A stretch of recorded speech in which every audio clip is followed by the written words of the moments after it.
A Duet with Darkness, an Abby Sinclair short story, by Allison Pang. The spotlights shine upon my face, but I barely notice, caught up in the way my fingers rock over the strings.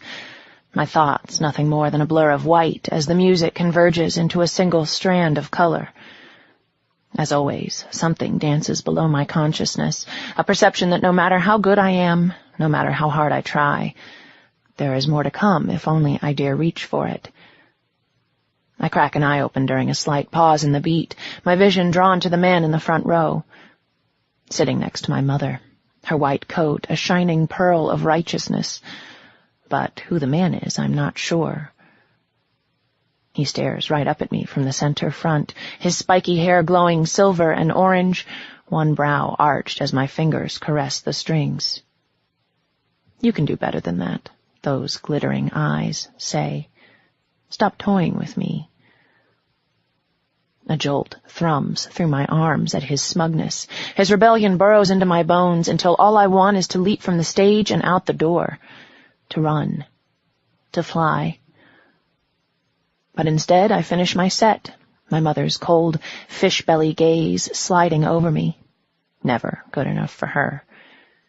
Inside my skin an inferno burns. When I exit the stage that night, I do so without the intention of ever coming back. I leave the girl I was by the roadside, sloughing off her life, her very skin. I slither out of her like a dying snake, only to emerge into a world I somehow always belonged to. And I know about them. This strange affliction that allows me to see music, to lock it into a tawdry rainbow of pure, aching color. It allows me to see them as well. The very words they speak, those wonderful syllables, they drip from their mouths and ring through my bones. Their presence assaults me, teases me, taunts me with what I can never have.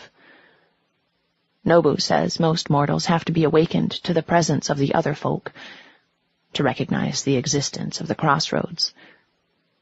But not me. The van stinks of fried chicken and musty clothes, bong water, stale sex, dried sweat, a shag carpet that probably hasn't been cleaned in decades. Elizabeth tries to air it out from time to time, but the tie sticks she lights do little more than give everything a vague patchouli odor. Like spritzing a pig with Chanel, I guess. The flavor of the road and a handful of bodies slumbering in close quarters has a way of clinging to the skin. Nobu and I share a joint in the back, surrounded by a Stonehenge of amps and monitors. In the front, Elizabeth's head bobs up and down on Bristian's lap. It's all panting breath and wet sucking sounds as the incubus's fingers fist through the golden blonde curls at the nape of her neck in a desperate, clawing motion.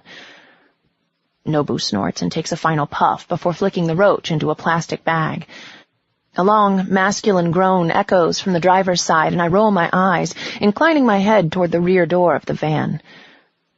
Not that we all aren't used to it. Traveling with an incubus leads to certain eventualities, and copious amounts of sex is apparently one of them. I find my violin case on one of the crates and swing it over my shoulder as Nobu opens the lift gate. Once outside, he knocks on the window of the driver's side door in some sort of dude bro Morse code. Gig soon, don't take too long. A moment later, a middle finger presses against the inside of the window. Asshole. At least they're in the front this time. Bristian wasn't exactly known for his tact when it came to finding a fuck space. Why do we keep him around again? Because he brings the ladies and it's his band. Nobu smiles wryly and tips his head to where Marcus slouches on a nearby tree stump, his fingers picking out a fiery Spanish melody on an acoustic guitar. He's in human form, complete with jeans and a wool skull cap, but there's a feral gleam in the werewolf's eye when he raises a brow at us. Scarlet shimmers in my head as the music hits my ears, whisks me away into a flamenco-filled haze. I shut my eyes against it, but the colors continue to swirl. Synesthesia. Both help and hindrance, my own special oddity ensures I see music in the form of colors, each note and chord blending into some new hue. Come on. Nobu nudges me away. The others in the band know about this particular skill of mine, of course, but none of them really understand it. At most, it's a parlor trick I can trot out on stage. I can always be counted on as a sort of living tuning fork. But it also makes me far more sensitive when things are played off-key. Years upon years of training, always searching for perfection. To suffer the indignity of anything less was anathema. One doesn't get into Juilliard on almost good enough, after all. Before we joined the band, Nobu and I busked together on the streets, me on my battered acoustic violin and him on his electric Jordan Holoflash. Pretentious fucking instrument. It suited him, even though I'd never be caught dead playing it. But it was easy, the two of us meshing with a simple grace that filled me with joy. Joining the band changed all that. After several weeks of me butting heads with Marcus and Bristian on arrangements and never quite finding a groove, Nobu took me aside and suggested I ought to tone it down a bit, which in my case meant no more solo playing, no showing off, learning how to be a supporting member or some such bullshit. I do my best, but sometimes it chaps the hell out of my hide. I'm better than they are. To hold myself back merely to fit in is so far counter to everything I've been taught. But I've been on the stage nearly my entire life. I know how to hide behind a smile. I give the restrooms a sour side glance as Nobu and I approach the fairgrounds. If we could just manage to swing real showers on a regular basis, I'd be all set. The romanticism of making music on the open road certainly has its appeal, but so does hot water. Nobu chuckles when he sees where my gaze is headed. He pushes his violet tea shades onto his forehead. All in good time, little bird. Easy for you to say, I mutter. You always look good. And he does. Nobu is a fallen angel, a sin-eater, to be specific. Most of the time he looks as though he stepped out of the pages of some Bishonen manga. Between the copper tint of his skin and the ebony hair spiking from his head, dyed in a multi-hued brilliance, there is something about him that nearly makes my eyes burn. Sometimes I marvel at it, that such a creature deigns to travel with me, teaching me, protecting me, loving me. Tonight his hair is shades of aqua and emerald. He's a gorgeous, leather-clad peacock, even if the feathers of the wings he sometimes displays are of the darkest night. I still wouldn't mind a real shower.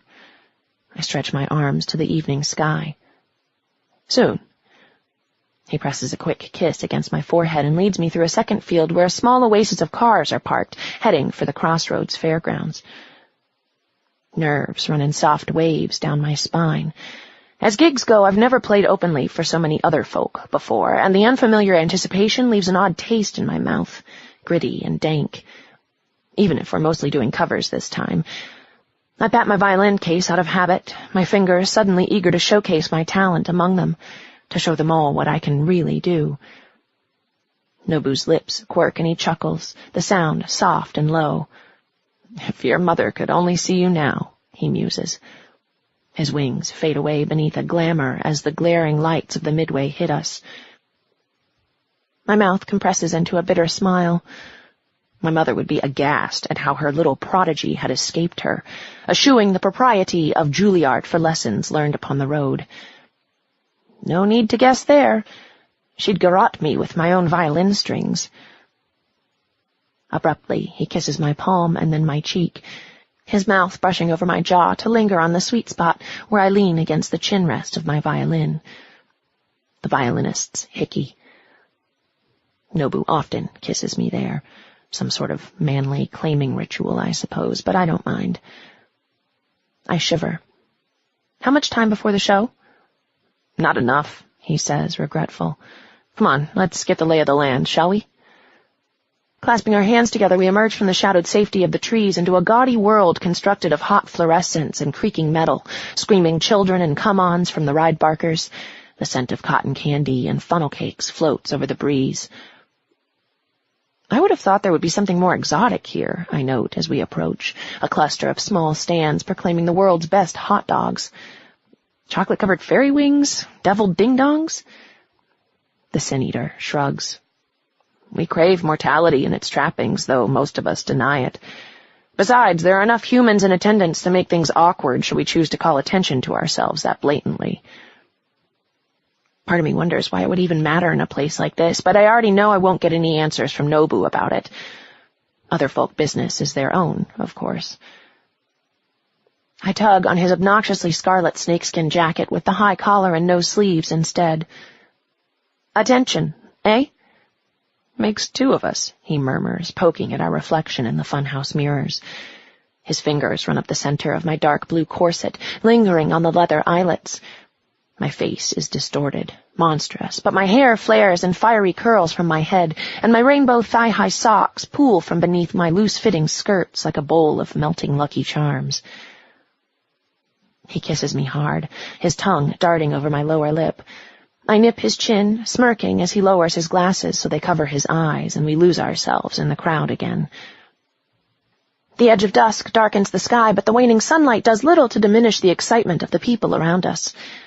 Nobu's observations of humans are fairly accurate, but I notice the other folk slipping between the islands of humanity with an odd grace that's so prevalent among their kind. Some are overt about it, hiding their magic behind shoddy costumes. People see what they want to see, after all, and if this fair was more fantastical in nature, no one was complaining. Pointed ears and furry tails, a hint of feathers, a smattering of scales. Tiny differences easily overlooked by drunken patrons and overly imaginative children. I have no such issue. I can't see through glamours exactly, but the tones the other folk put out when they talk or laugh or sing cuts right through my synesthesia, shining vibrant in my mind's eye. I am blinded to their paths, though. With 3 options, the dark, the light, and the fey, I can only know what they tell me themselves. Nobu, Bristian, and the rest of the band fall squarely upon the dark path. Mostly demonic in nature, they are the bad boys of the other folk. Their presence is negated by those of the light path, angels and the like, and the fey are smack in the middle. Some, like Nobu, have moved from one path to the other, though how or why he's never told me. I'm not sure I want to know. All I really understand is that the other folk and their respective paths are connected to the crossroads in some way, traversing the space between the worlds at certain times of the day to dwell among mortals at their own discretion. Beyond that, I am ignorant as to the mechanics, and happily so. All I need is the music. And Nobu. Speaking of which, I think I'm going to go check out the acoustics before we set up. Last time things sounded a little flat. Nobu shakes his head but gives me a soft shove. Go on. You won't be happy until things are set up the way you want. Probably not. A hint of annoyance lances through me. After all, if you had to rely on anyone else, we'd never manage to sound good. His face darkens. We've talked about this, little bird. We're a band for a reason, and that's not to be your personal showcase. I snort. You need me. I'm awesome. Not if you're going to act like that, we don't. His tone drops into something serious, and I steel myself against the lecture. Listen, I know what you can do. You are more than your talent. You always have been. But arrogance makes you blind. The words sting. I bite back the retort that threatens to erupt from my mouth. What's the point of even having me tag along if you won't let me be who I am? I turn away before he can answer, but I still see the flash of hurt upon his face. I'll see you at the van in a little while. It's all he says, and a moment later he's gone. I love Nobu, I do.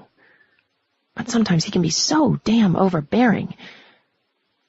Next to me, the merry-go-round starts up, and a cacophony of color blurs my vision. And then I hear it. The familiar sweep of a violin. Playing a concerto? Ah, yes. Mendelssohn, E minor. My fingers twitch. Familiar, yes, but these notes, they cut across my mind like golden rain, shoving through any other sounds, wrapping them away in a delicate webbing until all I can hear is the music. I move as though entranced. I might walk forever if the player wills it. Like a child following the Pied Piper to my fate inside the mountain, and I will gladly follow and follow and follow. I duck beneath the tent flap leading to the stage. In a short while it will be full of people, watching, dancing, clapping, but it's empty now except for a few curious bystanders and some roadies setting up. What holds my attention now isn't the stage itself, though, but the man upon it. Tall, long-limbed, and fully dressed in clothes that wouldn't seem out of place in a Jane Eyre movie. There isn't a bit of sweat upon his brow beneath the russet curls or the neatly trimmed sideburns, despite all the layers. His face has a certain ageless quality, as though time has stood still for him, but a cocksure twinkle gleams in his eyes. My Doc Martens are somehow graceful as I step through the tangle of wires on the floor, narrowly avoiding the techs. The man's gaze falls upon my violin case, and his smile grows broad. He finishes with a flourish and bows. Care to join me? A flush of pleasure rushes through me, and he holds out his hand as I mount the steps. Call me Nick. Melanie St. James. The name drops from my tongue easily enough, though I don't usually give it out. My former identity is a ghost, haunting every decision I make. His hand grasps mine, and I know in an instant that this man is a master musician. The tips of his fingers brush over my knuckles. The faint thickness speaks to a lifetime of performing. He turns my hand over to get a better look at my own fingers. Exquisite. Next to his, mine seem almost short by comparison, although perhaps it's more that his are so oddly elongated. You aren't like the rest of the other folk. I pull my hand away, cautiously, wondering if he's glamored. His eyes light up in amusement. I assure you, I'm quite human, good lady. A touchstone, I'm guessing? Like me. A mortal bound to other folk through a written contract, allowing the other folk to move freely between the worlds, just as Elizabeth has with Bristian. It had seemed the natural thing for me to do at the time, too, to sign a contract with Nobu. It was an easy bargain to make with the man who had rescued me from life in a gilded cage. But of course, what else would I be in such a place as this? He gestures about the tent, wryly. Nick's ageless mien suddenly makes sense. I've heard there are interesting perks and side effects to being a touchstone, though Nobu and I have never hashed that out. My touchstoning him had nothing to do with material gain. My eyes fall upon Nick's violin, and I frown. The wood is warm, burnished with a golden hue unlike anything I've ever seen. He draws the bow across the strings, teasingly. The sound shivers in a quiet sob, but the color in my mind... Oh, the color. Tiny sunbursts echo each perfect note. I have no idea what he's playing, but it doesn't matter. A rush of longing fills me with a desire so thick I can taste it. Unbidden, I reach toward the violin as though I might pull some of that gold into myself, bask in the glow. He stops playing, and I jerk my hand away just as my index finger brushes the tip of the scroll. I flush. Touching another person's instrument without permission is rude on a number of levels. I'm sorry, I didn't mean to. He shrugs it off. Please, why don't you take out yours and we'll play something? I can only nod, unable to shake away the craving for those brilliant notes from my mind. A pleased expression flickers over his face, and I turn to remove my own violin. The case is battered on the outside, the cracks breaking up the leather like the web of some deranged arachnid. I undo the fastenings and stare down at it. It suddenly seems shoddy compared to Nick's. I shake myself inwardly. Why the hell am I even thinking this way? Instruments can make a difference in the quality of musical sound, but it's the player that matters, far more than any level of superior carving work. And yet I can't help stealing another glance at Nick's, envy building even as I tighten my own strings and rosin the bow. I close my eyes to concentrate, and an immediate sense of calm washes over me when my fingers bend around the neck. My nose fills with the gentle wood smell that reminds me of rain and Nobu.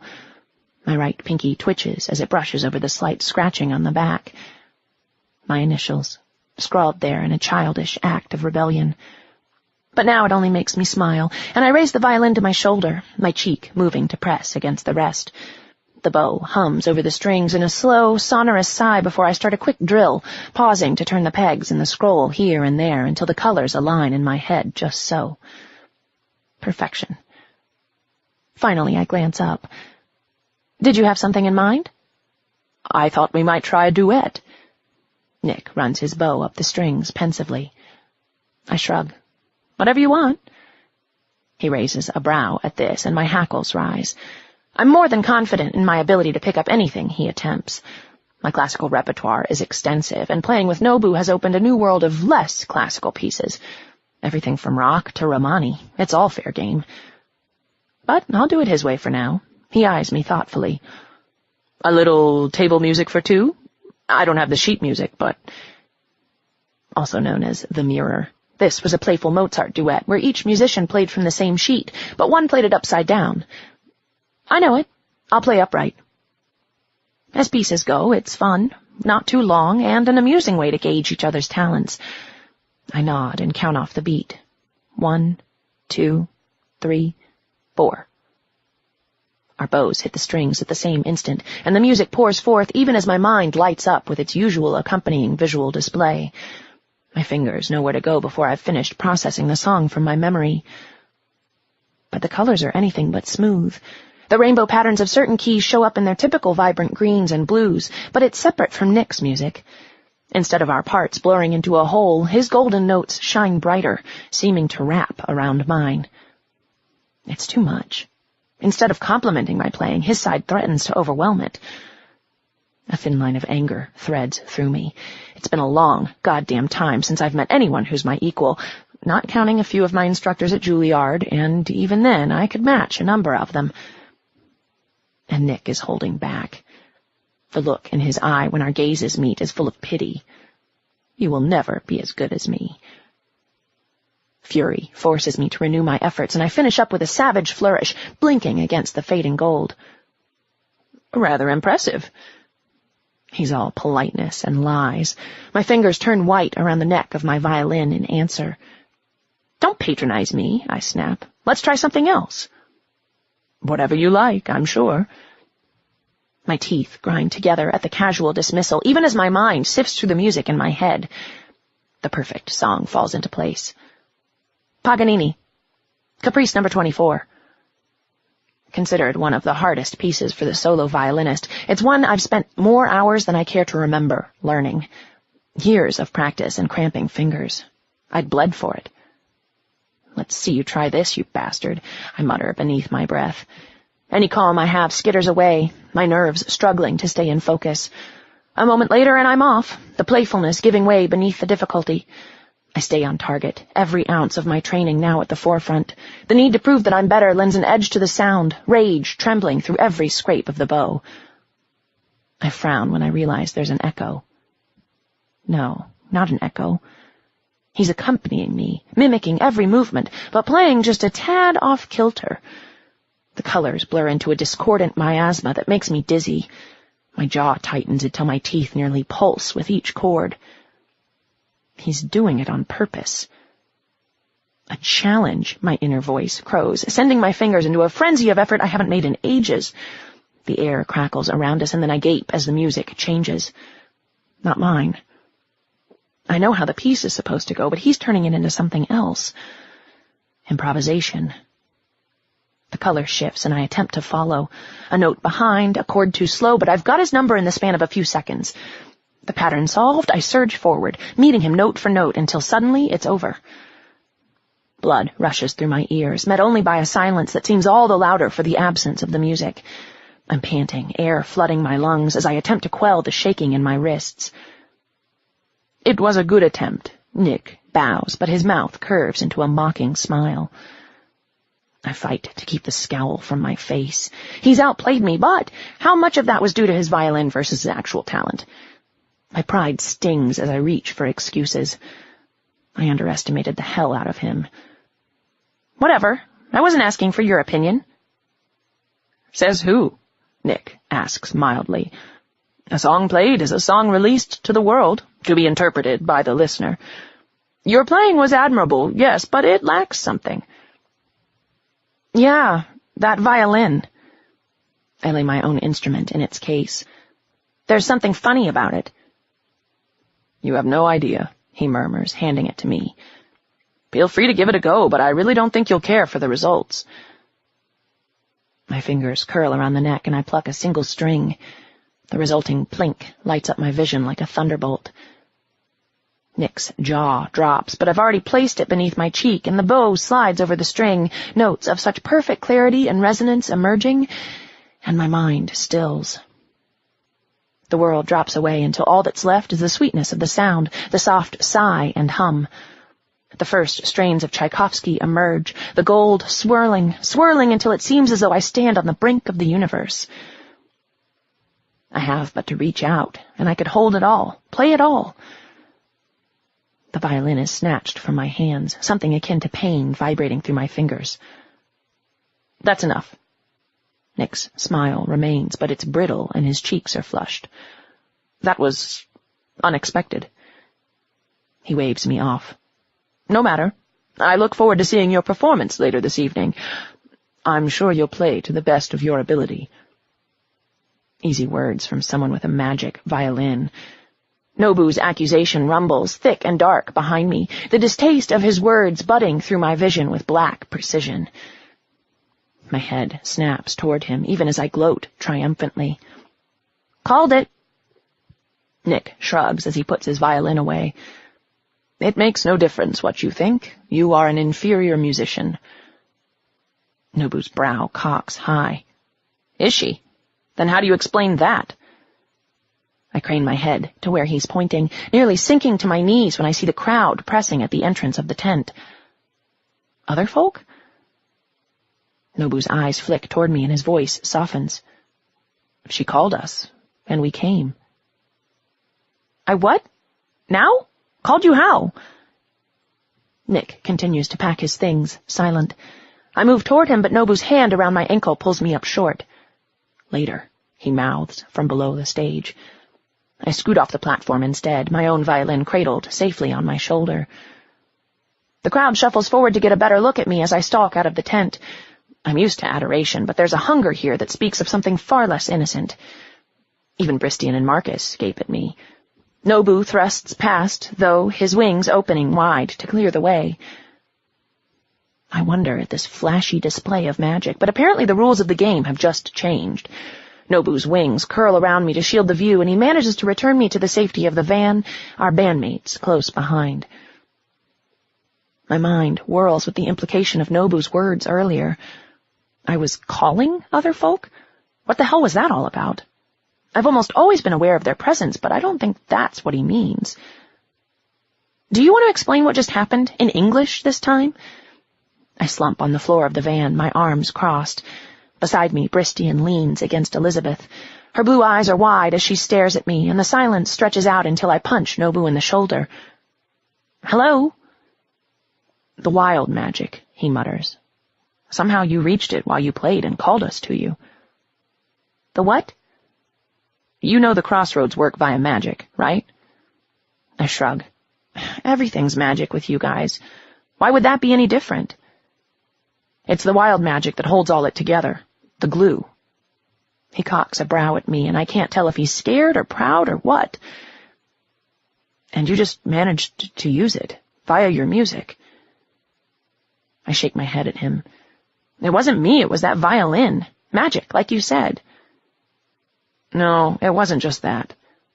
Bristian pauses a moment, and he shares a glance with Nobu. The angel's nostrils flare wide, and in that moment I realize there's more going on than they've said. You've done it before, Mel. Not call to us exactly, but sometimes you skirt the edge of it when you play. The magic of the violin probably just amplified it. Well, that's news to me. I focus on Nobu, dread nodding my gut. Did you know about this? He doesn't even have to answer. His face barely moves, but that little twitch in the corner of his left eye gives him away as discreetly as a neon billboard. I see. The tension fills my lungs with cement, weighing me down so I can't breathe. If I exhale, I'll shatter. No one says anything, and I stare at my fingers. So, where does that leave us for tonight's gig? There isn't going to be one. We're going to can the show and get on the road. Nobu nods to himself as if somehow that makes it all better. You don't get to make that decision for all of us. We need the money. Bristian gets to his feet. I know you're all for this romantic living on the road bullshit, Peacock, but some of us are getting a little tired of it. Elizabeth nods. These are her words, spoken from his mouth, as though she had her hand up his ass like some kind of incubus puppet. I choke back an ugly laugh. What's the matter? Tired of playing whack-a-mole with your mouth in the public view? The words slip out before I can stop them, but the damage is already done. Elizabeth blinks, a hint of scarlet staining her cheeks. Without a word, she exits the van, the door slamming shut behind her so hard the entire vehicle rocks. Bristian's eyes flare wide, and I catch the crisp slice of gold at the edges. "Go and apologize," he commands. "Now." "Don't you tell her what to do." Nobu's wings snap open. "She's only saying what the rest of us aren't. You think listening to the two of you rut at all hours is a bag of peaches? Everyone knows it'll never work out anyway. That's none of your gods-be-damned business." The golden shimmer about Bristian's eyes grows brighter as he turns toward me. Perhaps another mortal with brighter dreams? Nobu's fist cracks the incubus in the jaw, and the two of them hit the floor. Feathers scatter everywhere like ebony snowflakes. For a moment I can't tell who's who. Until the sound. The awful cracking sound of splintering wood. I whimper, but it takes a moment before the men hear it, and by then I'm already pushing them out of the way, no longer caring if I'm accidentally hit. My violin case lies beneath Nobu, but I already know what I'll find. The two demons pull away. Horror flits over Nobu's face as I open the case. A thick crack shatters the neck of the violin, arching deep into the board. "That's that, then." It's my voice saying the words, but I hardly recognize it. A flood of memories slams into me, everything from the last few months and before. If I look at the thing for too long, I'll start crying, and I don't want to do that. Not yet. Nobu captures my wrist. "Little bird?" "Fuck off," I snap, not wanting to hear him say it was an accident or that he was sorry. It wouldn't matter anyway. I escape to the outside, leaving the two men to figure out what to do on their own. Marcus stands guard on his tree stump, hands resting between his knees. He twitches as though he wants to run. I can hardly blame him. "Elizabeth?" Her name hangs in my throat. He jerks his head toward the far end of the field, but he eyes me cautiously. "She took a walk. She was crying." "I know." Shoving my hands into the pockets of my hoodie, I trudge in the direction he indicated, the grass squelching beneath my boots. The field is empty of all but moonlight, but a faint scent of cigarette smoke trails on air thick with tension. I follow it to where Elizabeth perches on a fallen log, puffing on her usual Marlboro light. She doesn't look up when I approach. Her mascara streaks faintly on her cheeks. "Don't say anything. I don't want to hear it." She takes a long drag and closes her eyes. "You think I don't already know what you all think of me? I'm no musician, no artist, just some fucking groupie banging the lead singer of a band that's going nowhere." A puff of smoke drifts from her lips as she exhales, and even that's in question. Now she does glance at me, and the whites of her eyes glitter bitterly. "You're such a cunt." My head jerks as though I've been slapped. "Excuse me? I came out here to say I'm sorry. I shouldn't have said what I did, but I hardly think that... Like I care. I was so happy to find out Nobu was bringing you along. Another woman in the band I could at least commiserate with over the little things." Her mouth curls into a sneer. "But you're nothing but a goddamn diva." Anger runs hot through my ears. "You don't know shit. You have no idea what I've given up to be here." I thumb behind us. "You think I enjoy sleeping in a van? I could be in a 5-star hotel right now with room service and a fucking shower, playing with the world's finest orchestras, flowers at my feet, and people kissing my ass left and right." I pace around her, heedless of the smoke she blows in my face. But here I am, trying to keep a roof over our heads by pretending I'm something I'm not. "Poor thing," she mocks, flicking the cigarette on the ground and stomping it out. "You're a spoiled brat who wouldn't know a good thing if it bit her on the ass.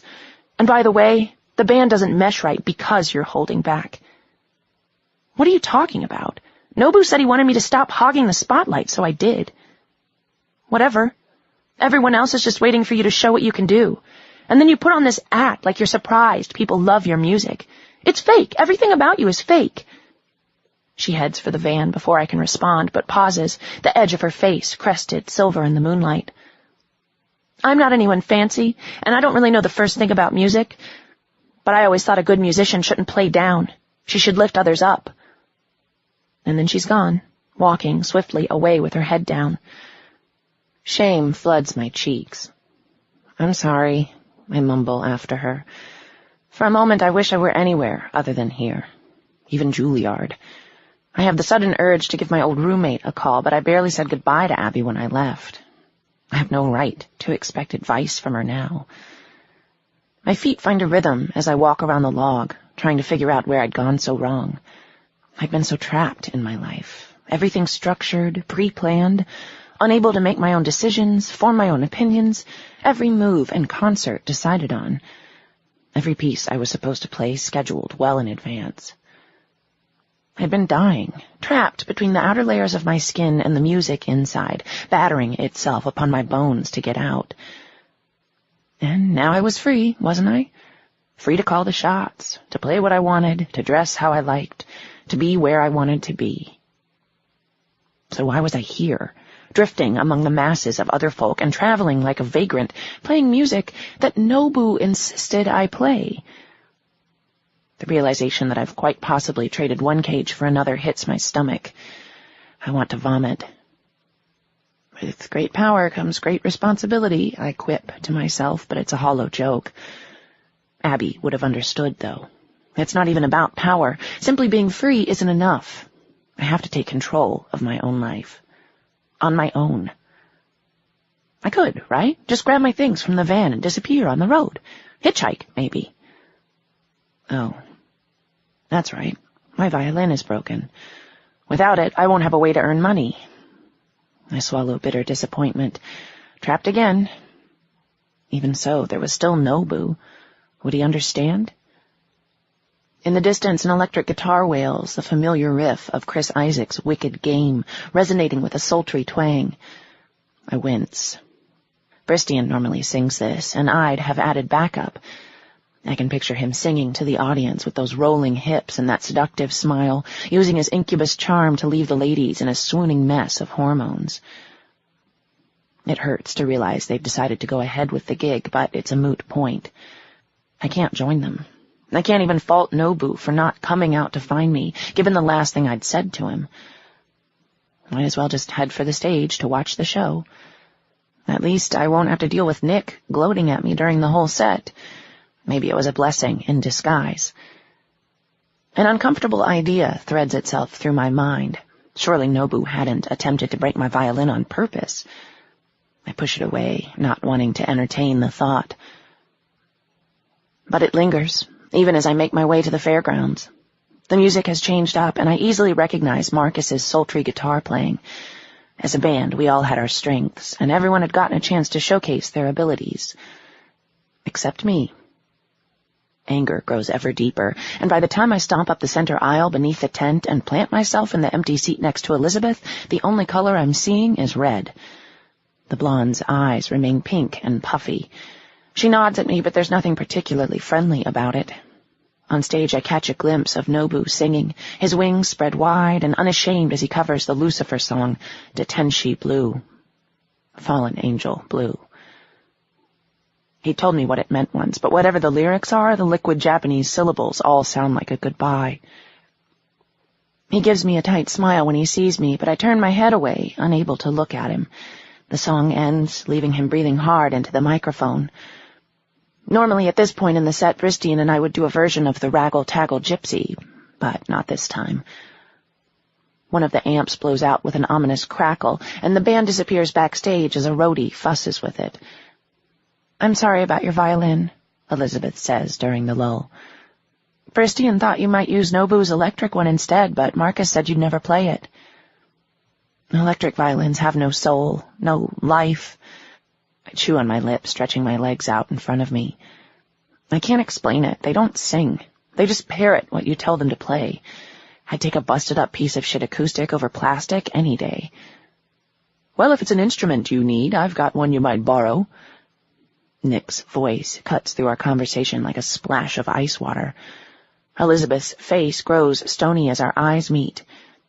Whatever our enmity was, in this we could stand together. "Go fuck yourself, cheater." I don't turn all the way around to look at him. I don't need magic to play music. "Well, that isn't mine to lend, my dear, but the one I'm contracted to has indicated I must make amends for my earlier rudeness." "Yeah? Well, tell him to buzz off, too. Don't want any." My heart quavers at the lie. The mere thought of getting a chance to play that golden violin again makes me tremble. I could get up on the stage and cut loose, as was my due. But I refused to take the bait. Almost. I finally glanced at Nick, but whatever I expected to see, it wasn't abject misery. Please, we offer you the chance to borrow an instrument of exquisite quality, enough to get through the show, or perhaps more if you would agree to a contract. I give him a sour look. I wasn't born yesterday. There's going to be a catch, and I don't want to pay the price. No catch. He merely wishes to let you try it out. If you don't want it after that, well then, you move along. And what do you get out of all of this? He swallows. A chance at honor. Even Elizabeth snorts at this. Who are you contracted to? I want to know what I'd be stuck with. I say the words seriously, but I'm not even remotely entertaining the possibility of anything but playing this gig and then returning the instrument. I have a life to find, somewhere. One that doesn't involve contracts to strange other folk. He wishes to remain anonymous for now, Nick replies. But after the show we can meet and discuss everything, all the arrangements, should there be any. He pops open the case beside him to reveal a Stradivari. I blink. Are you shitting me? It's a Guarneri. Something sad flits across his face. An old friend of mine. One of many. I hardly hear him. My hands already reaching for it. The gloss of the polish beckoning inside. I tremble at the idea of touching it, let alone playing the thing. But you could play it, give it back, get on the road and be gone. Responsibility. Fly away, little bird. And yet... And you just happen to be waltzing around with an instrument worth millions of dollars? Right. And yet you're holding it. I blink and realize he's right. I'm holding a motherfucking Guarneri. What the hell? Fine, I'll borrow it for this set. Meet with your guy, and that's it, right? What are you doing, Mel? Nobu rumbles, a storm cloud striding toward us. Our friend Nick here has offered me the use of his spare violin. I'm going to get on that stage and play what I want, and then give it back. That's it. Nick's mouth quirks. Assuming your keeper lets you play it at all, that is. Don't, Nobu growls, snatching me out of the chair to march me behind the stage. I'm begging you, do not do this. I pull away from him. Nick's last words sting with their truth. He's goading me, but at the moment I don't care. I'm making my own decisions, Nobu, not you, not anymore. Yes, poor ones, it seems. You're worse than my mother. At least she was honest about using me. I stare at Nobu, rage burning inside. Where the intensity came from, I'm not sure, but once unleashed, it wouldn't fade. Before I realize it, my hand is at the top of my corset, fingers pulling out a folded piece of parchment. Our contract. Fire flashes back at me in the depths of his eyes, disbelief warring with anger, and somehow it's enough that he doesn't think I've got the guts to go through with it that drives me to tear it in half. He flinches as the fluttering remains scatter upon my boots. Without pausing to look at me, he stalks off. A sharp twang lances through my chest as though something has broken. Wait. The words form on my lips, but I can't give voice to them, pride warring with incredulity. I grip the neck of the violin with fingers made of ice. Goodbye it is, I mutter. I would deal with it later. Figure out Nobu later. My life later. I just want to play.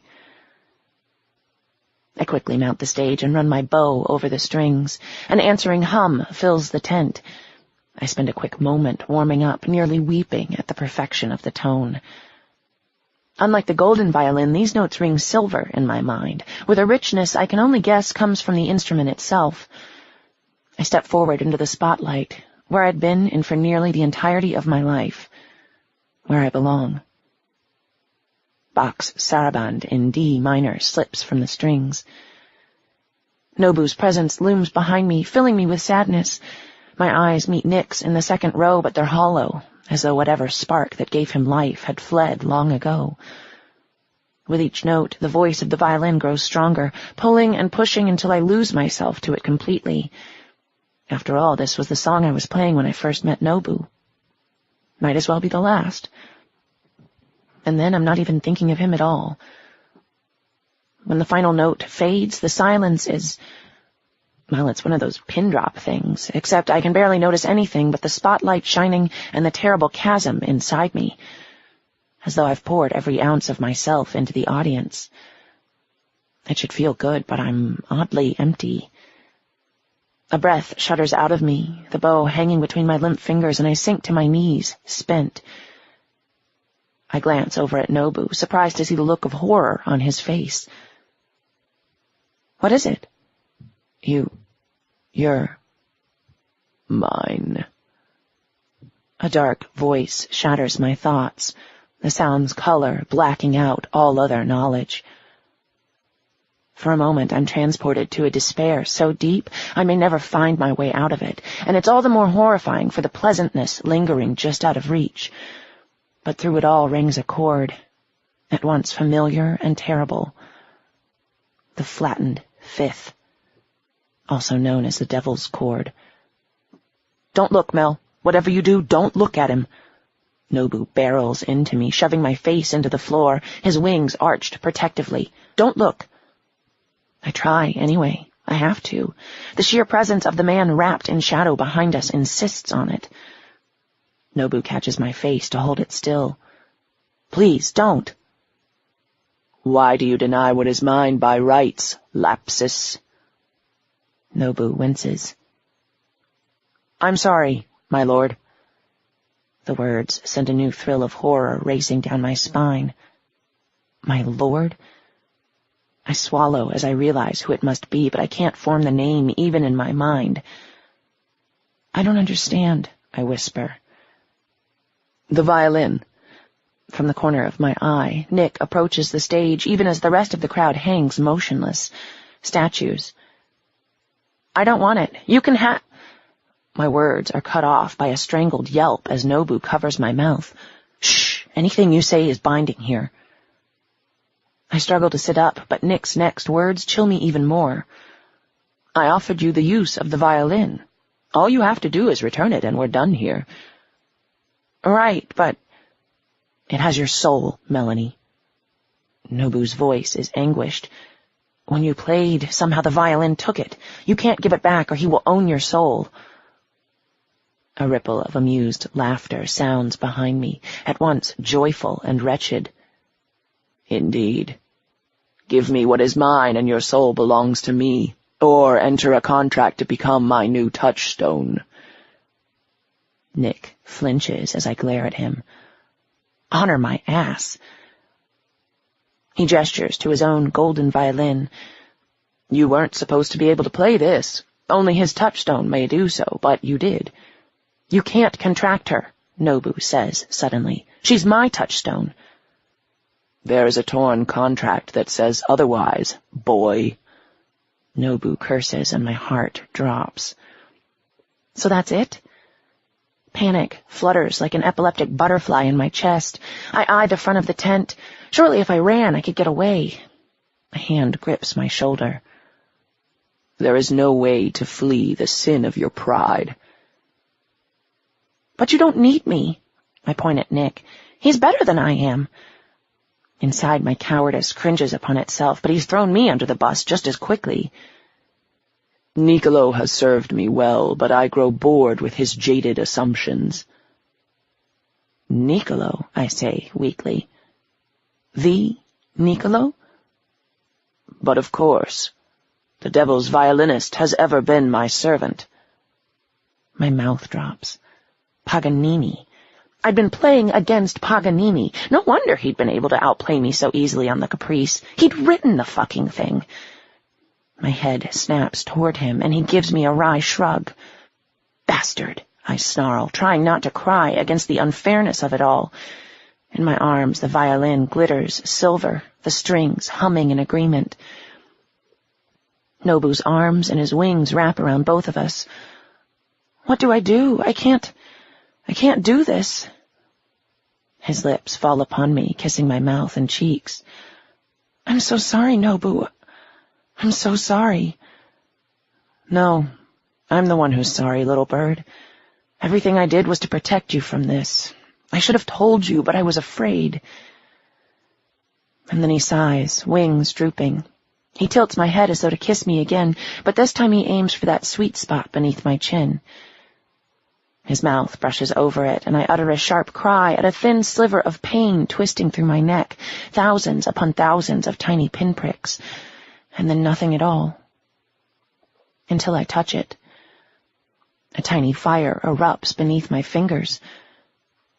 "What did you do to me?" His mouth quirks into a sad smile. "The prickle of pride is something that must be borne. Your sin is now mine." A snort sounds from the shadow.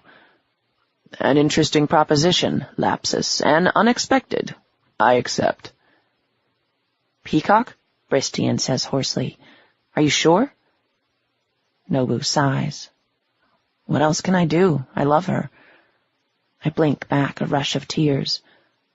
"Nobu?" "I'm a fallen angel, Mel, but not completely fallen. And thus begins my true descent." He sets his tea shades on my forehead. "For luck." His mouth presses against my ear. "I've bought you some time. Use it wisely because you won't get a second chance. I'll wait for you. When you've learned how to use your power, when you're ready, come find me." His voice drops lower still. "The wild magic lives within you. It always has. With it you can do anything, anything you want." "I want you," I sob. "I wish I'd never picked up this fucking thing." "The price must be paid, now or later, but either way you will belong to me." I sag at the devil's words, but a razor-swift hand snatches my chin, pulling until I'm forced to look the devil in the eye. I can tell you only that he didn't look anything like the stories said. But more than that I will not say. It is enough that I saw him and still breathe. His fingernail traces the spot where Nobu kissed me. "A gift." And then pain lances through me, the sweep of magic and brimstone and the hum of what I could only guess was the wild magic surging through my body until every limb tingles. The devil smiles, and I know no more. "Mel, wake up. Come on now, you have to get up." Bristian's voice rumbles in my ears, and for a moment I think I'm still in the van. I rub at my eyes. Sand and gravel stick to my face, grinding into my cheeks. A deep ache ripples through my mind, the colors a sickening blur. I roll over and retch into the dirt, heedless of whoever is pulling the hair out of my eyes. "What?" "Open your eyes." I blink. I'm in the middle of an empty field. Any signs of the fair are no more substantial than a thrown-away popcorn box. I glance down to see the violin beside me, still glittering, humming, crooning. I touch it briefly, and the power of it sings through me. "Where's Nobu? Where is he?" Bristian squats and throws an arm over my shoulder, even as Elizabeth looks away miserably. "He's gone, Mel. He went with him." I weep. For a few minutes, an hour, I don't know. The incubus pats me gently, not answering my soft questions of why. We both know the answer anyway. Because of me. Nobu is gone because of me. The truth of it startles me out of my self-loathing. "I'm going to get him." I roll to my feet, the violin in my arms. "You heard them, right? I can do things with this. I can fight back." My voice shakes with the edges of hysteria. "Yes," the incubus says slowly. "But not now." "Then when? I can't just sit here. I can't.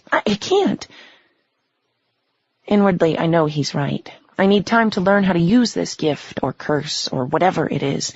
Time to figure out a plan of action. Time to set my own path. I swallow hard. Is the van still here? "Yes, Marcus is putting things away. He's asked us to drop him off in New York." A twinge of sadness grips me. Just like that, the band is broken up. I didn't need to look at Elizabeth's face to see the "I told you so." I nod, suddenly realizing I have nowhere to go. Certainly not home. And without Nobu, And you guys? Elizabeth slips her hand into Bristian's, her eyes possessive. He gives me a tight smile. We're headed to Portsmouth. It's a little town in New England. There are a lot of other folk there, but I think you'd like it. I exhale softly and draw the bow across the strings. Immediately, those silver notes flare into my vision, beckoning me down a path I couldn't quite see. High away, over bank and over brae. All right, I nod. Let's go. Doormaker, they name me. Player of the wild music. Rumors say I outplayed the devil for a chance at winning a violin that would grant me the ability to tap into the magic of the very crossroads itself. But rumors are rarely more than exaggeration. Only a few know the truth of it, but I let it lie because it suits me, even though winning is a relative term. The wild magic pulls at me, beckoning me to the dance. I burn with it. And one day, it will consume me.